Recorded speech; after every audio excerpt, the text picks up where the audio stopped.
तो दोस्तों लगातार भारत की तरफ से ये कोशिश की जा रही है कि भारत के अंदर आत्मनिर्भरता को लाया जाए और जिन जिन क्षेत्रों में दूसरे के ऊपर भारत अभी तक डिपेंडेंट है उन सारे क्षेत्रों में भारत सेल्फ डिपेंडेंट बन जाए। ऐसे में दोस्तों अब यहाँ पर देखा जाए तो भारत अपने डिफेंस के क्षेत्रों को लेकर आत्मनिर्भरता पर पूरी तरह से जोर दे रहा है और दूसरे क्षेत्रों में भी अगर देखा जाए तो ध्यान दिया जा रहा है। हालांकि यहाँ पर और भी कई मामलों में देखा गया है कि डिफेंस से भी ज्यादा हम दूसरे मामलों को प्रायोरिटी दे रहे हैं, जिसमें सबसे बड़ा जो मामला यहाँ पर निकल कर आता है वो क्रूड ऑयल को निकल कर आता है। और आप सभी को पता है कि भारत खाड़ी देशों के ऊपर क्रूड ऑयल को लेकर काफी हद तक डिपेंडेंट है और ऐसे में इस डिपेंडेंसी को खत्म करने के लिए भारत को दूसरे क्षेत्रों की तरफ देखना होगा जहाँ पर भारत क्रूड ऑयल के विकल्प चुन सकता है। और सच मानिए कि अगर भारत यहाँ पर क्रूड ऑयल की निर्भरता को समाप्त करना चाहता है तो भारत को ऐसे कदम उठाने पड़ेंगे जिनकी वजह से भारत अपने आप को सेल्फ डिपेंडेंट बना पाएगा। अब यहाँ पर भारत की तरफ से कई सारे प्रयास किए जा रहे हैं। क्रूड ऑयल की निर्भरता को खत्म करने के लिए, सेल्फ डिपेंडेंट बनने के लिए भारत अपनी जमीनों के अंदर से तेल निकालने की ओर ध्यान दे रहा है। साथ ही रिन्यूएबल एनर्जी के क्षेत्र में भी भारत ध्यान दे रहा है।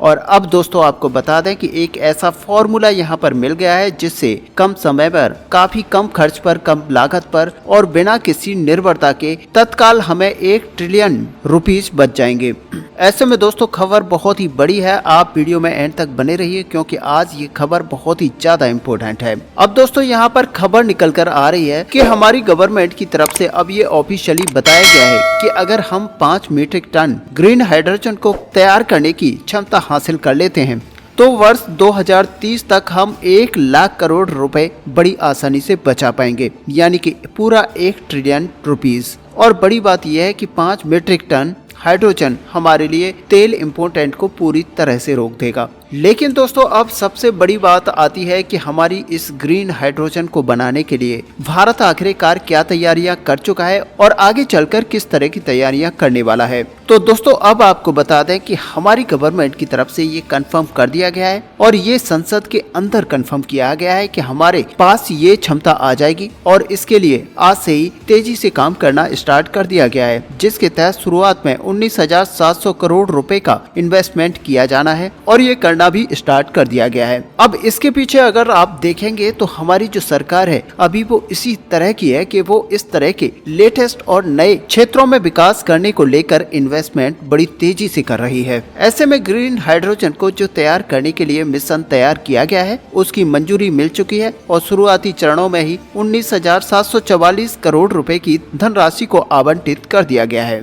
और इसी का इस्तेमाल करते हुए ग्रीन हाइड्रोजन को तैयार करने के लिए प्लांट लगाना स्टार्ट कर दिया गया है। और सच मानिए कि यही वो फॉर्मूला है जो कि हमें क्रूड ऑयल को दूसरे देशों से इंपोर्ट करने से बचा सकता है। और यहाँ पर हमारा जो प्रयास है नेट जीरो तक पहुँचने के लिए वो भी एक बड़ा प्रयास यहाँ पर माना जा रहा है। अब यहाँ पर मंत्री जी की तरफ से ये बात स्पष्ट रूप से राज्यसभा में कही गई है, यानी कि पूरी तरह से ये ऑफिशियल खबर है। और ग्रीन हाइड्रोजन को लेकर लोगों के मन में ये सवाल अक्सर उठते हैं कि इससे पानी का दुरुपयोग स्टार्ट होगा, लेकिन इसके लिए भी तैयारियां की जा रही हैं और शुरुआत से ही प्लानिंग ये की जा रही है कि इस तरह के जो संयंत्र होंगे वो बंदरगाहों के आसपास लगाए जाएंगे, यानी कि समुद्री पानी का इस्तेमाल पूरी तरह से किया जाएगा। और ग्रीन हाइड्रोजन को तैयार करने के लिए अगर पानी का उपयोग किया जाता है तो यहाँ पर समुद्र सबसे बेटर ऑप्शन है और आपको पता है कि समुद्रों के अंदर कभी पानी खत्म होना ही नहीं है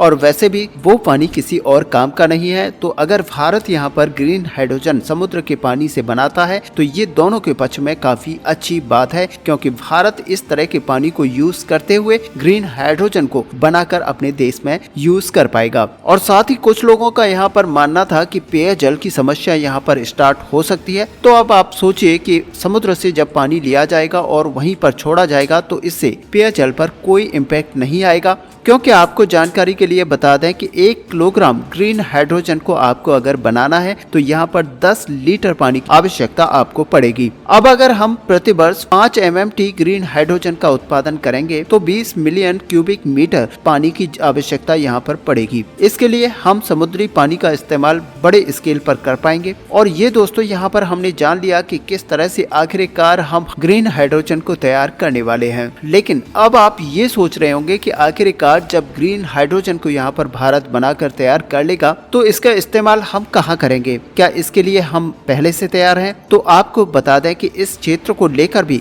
कदम यहाँ पर उठा लिए गए हैं और नितिन गडकरी साहब की तरफ से काफी लंबे समय से यहाँ पर इसको लेकर प्लानिंग की जा रही थी और अक्सर ये अपडेट्स निकल कर आ रहे थे कि गडकरी जी यहाँ पर कई सारे ऐसे व्हीकल्स को तैयार करवा रहे हैं, साथ ही यहाँ पर एक ऐसे इंजन को बनाकर तैयार कर लिया गया है। और सच मानिए कि ये इंजन पूरी एशिया के अंदर पहला ऐसा इंजन है जिसका कि अनावरण खुद गडकरी साहब की तरफ से किया गया है, जो कि ग्रीन हाइड्रोजन से चलेगा और इस इंजन का इस्तेमाल यहाँ पर किया जाता है जेसीबी के अंदर। दरअसल जेसीबी पावर सिस्टम ने हाइड्रोजन से चलने वाले एशिया के पहले जेसीबी बैको लोडर को शोकेस किया है और बताया ये जा रहा है कि इसको तैयार करने में जेसीबी कंपनी के द्वारा ही लगभग $100 मिलियन का निवेश किया गया था, जिसके बाद में ये इंजन बनकर तैयार हुआ है और इसका अनावरण भारत के अंदर किया गया है। और इससे भी बड़ी बात यह है कि ये इंजन बिल्कुल डीजल इंजन की तरह ही काम करेगा, यानी कि उतनी ही क्षमता ये जेसीबी को प्रोवाइड करा पाएगा। और दोस्तों ऐसे में ये तो एक जेसीबी का इंजन है, बाकी यहाँ पर अन्य इंजनों को बनाकर जब तैयार किया जाएगा और उनके अंदर ग्रीन हाइड्रोजन को यूज किया जाएगा तो इन सारे इंजन को हम अलग अलग तरीके के व्हीकल्स में कर पाएंगे, फिर चाहे मोटर हो, कार हो या फिर मोटरसाइकिल हो। और जो पिछले समय में हमने देखा कि यहाँ पर कई सारे लोगों का यहाँ पर मानना था कि भारत में बहुत ही जल्द डीजल और पेट्रोल इंजन को यहाँ पर बैटरीज के इंजन से यानी कि इलेक्ट्रिक इंजन से चेंज किया जाएगा, तो वो भी अवधारणा यहाँ पर पूरी तरह से गलत साबित होती हुई दिखाई देगी। और अब दोस्तों यहाँ पर बताया जा रहा है कि फ्यूचर ग्रीन हाइड्रोजन की तरफ आगे बढ़ रहा है। इसके पीछे कई सारे कारण यहाँ पर बताए जा रहे हैं, क्योंकि इलेक्ट्रिक व्हीकल की अगर बात की जाए तो एक तो बैटरीज की वजह से उनका वेट को बहुत ही ज्यादा हो जाता है, जबकि हाइड्रोजन इंजन के अंदर इस तरह की कोई समस्या सामने नहीं आती है। इसके अतिरिक्त अगर ऐसे एरिया में आपकी मशीनें काम कर रही हैं जहां पर कि इलेक्ट्रिक चार्ज करने के लिए कोई ऑप्शन नहीं है, तो वहां पर ये सारे इंजन पूरी तरह से धराशायी हो जाते हैं और इस तरह के इंजन का यूज वहां पर ज्यादा नहीं रह जाता है। लेकिन सच मानिए कि हाइड्रोजन जो इंजन है जो कि ग्रीन हाइड्रोजन से चलेंगे वो हर एक जगह पर यूज किए जा सकते हैं, जिस तरह से आज डीजल और पेट्रोल वाले इंजन को इस्तेमाल किया जाता है। ऐसे में होगा ये कि ग्रीन हाइड्रोजन वाले पंप्स को हर जगह पर इंस्टॉल किया जाएगा, जिस तरह से आज पूरी भारत के अंदर डीजल और पेट्रोल के सब स्टेशन मौजूद हैं। ऐसे में सबसे बड़ी बात यह होगी कि इनका वेट कम होगा और इनकी सप्लाई को कहीं भी किया जा सकता है। साथ ही जो चार्जिंग वगैरह में दिक्कतें आती हैं वो भी नहीं आएंगी, क्योंकि ये हाथों हाथ डीजल और पेट्रोल की तरह ही रिफिल करवा दिए जाएंगे। और सबसे बड़ी बात यह है कि ये डीजल पेट्रोल इंजन की भांति ही हाई पावर जनरेट करने में सक्षम होंगे। तो कुल मिलाकर देखा जाए तो ये खबर बहुत ही ज्यादा इम्पोर्टेंट है, और खास करके भारत के लिए, जहां भारत दूसरे देशों से पेट्रोल को खरीदता है तो यहां पर क्रूड ऑयल के लिए बहुत ही ज्यादा चार्ज दूसरे देशों को देना पड़ता है। ऐसे में आपने देखा होगा $2 से $4 का जब डिस्काउंट रशिया या फिर अन्य देशों की तरफ से दिया जाता है तो भारत को बहुत ही बड़ा मुनाफा यहाँ पर दिखाया जाता है। लेकिन सच मानिए कि जब यहाँ पर क्रूड ऑयल को भारत पूरी तरह से बंद कर देगा और दूसरे देशों से बिल्कुल भी इम्पोर्ट नहीं करेगा तो भारत की जो आर्थिक स्थिति है वो किस लेवल पर जाएगी और भारत की जो जीडीपी है वो कहां पर पहुंच जाएगी।